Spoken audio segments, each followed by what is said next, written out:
Hey everyone, I'm Chaim. I'm Nathanael. We're from Rio Roofing, and today we wanted to talk about something that I run into pretty often, and honestly, I empathize with this way of thinking because I feel like growing up, this was kind of the model I had of roofing in my mind, and that is just the thought that when you have a leak in your roof, you kind of picture that maybe there's just this one tiny hole up there, just one thing failed, and that's causing all of your issues. And so when a roofer comes out and they're explaining, oh, this went wrong and this went wrong and this went wrong, and here's the repair list and here's the bill, and people will start to kind of look at that and they're like, what the heck?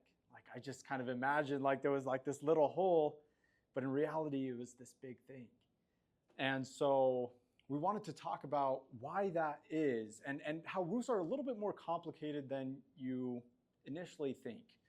So if we look behind here, we see that roofing, everything on your roof is a system. It's a connected series of different systems. So you have your underlayment, and like here's an example of that here. On top of your underlayment, you have your tiles, and those tiles really are just there to protect the underlayment. And then you have your flashings. And your flashings are usually just these metal sections that protect any penetrations, any vulnerable parts on your roof.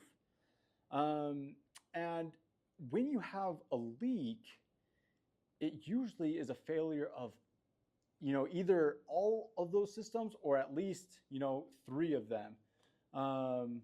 So like Nathaniel will go through an example right here, but I just wanted to kind of show that everything on your roof is a little bit more complex than you might initially think.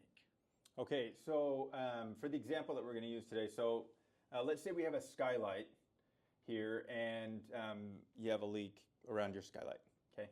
So there are a couple reasons why you can have a leak around your skylight. Let's just for now assume that it's not, you have a big hole in the glass part of your skylight, but that you have a leak somewhere surrounding the perimeter of it, okay? So the first thing that has failed, you have this flashing around the skylight that's preventing water from coming from the sides of the tiles, from the top of the tiles, from the skylight going down the side, and all of that flashing, it prevents the water from coming in around the skylight. So if that's not acting properly, then water will get underneath that flashing. Once it gets underneath the flashing, you have another layer of protection though. You have your underlayment, which is kind of shown right here. So you have your underlayment, and the water will eventually need to work its way through that underlayment. Eventually it'll need to saturate it, and over time it'll kind of get brittle and kind of just start falling apart. So that'll need to happen. And then you have your sheathing, and your sheathing is the wood underneath your whole roofing system. And that's going to need to get soaked up and saturated and start failing as well. And then along with that, aside from the roofing system, you have your insulation in your attic, and then you have your drywall.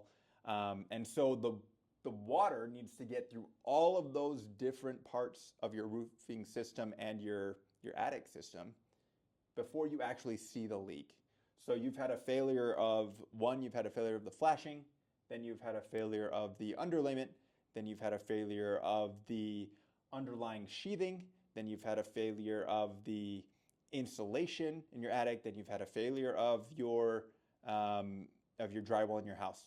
So all of those things are going to go wrong before you see the leak in your house. And so in order to repair that, it's not as simple as putting a little bit of caulking or a sealant on top of that flashing and sealing it up. That'll prevent it for potentially a little while, but and we do see that. Like that's one route that you could go. Yeah. So we do see that happening, and then what ends up happening is they call someone else because it fails, and then they have to get it repaired again. So you're paying for the repair twice. But what really should be done is the flashing not only needs to be replaced, but the underlayment needs to be replaced, and potentially the sheathing needs to be replaced in that area to stop that leak from occurring, and then to actually get rid of all the damage that has happened because of that leak. So that's just one example here of how one small leak and what people think is just one small thing failing leads to a lot more things that are wrong with the roof.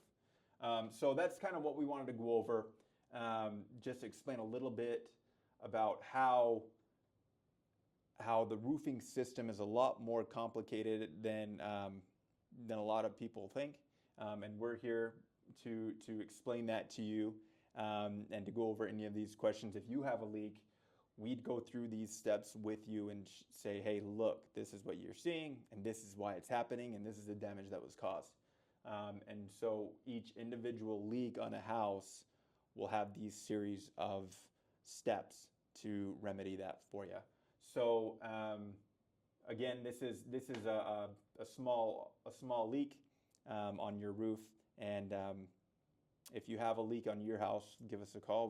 We can help and figure that out for you.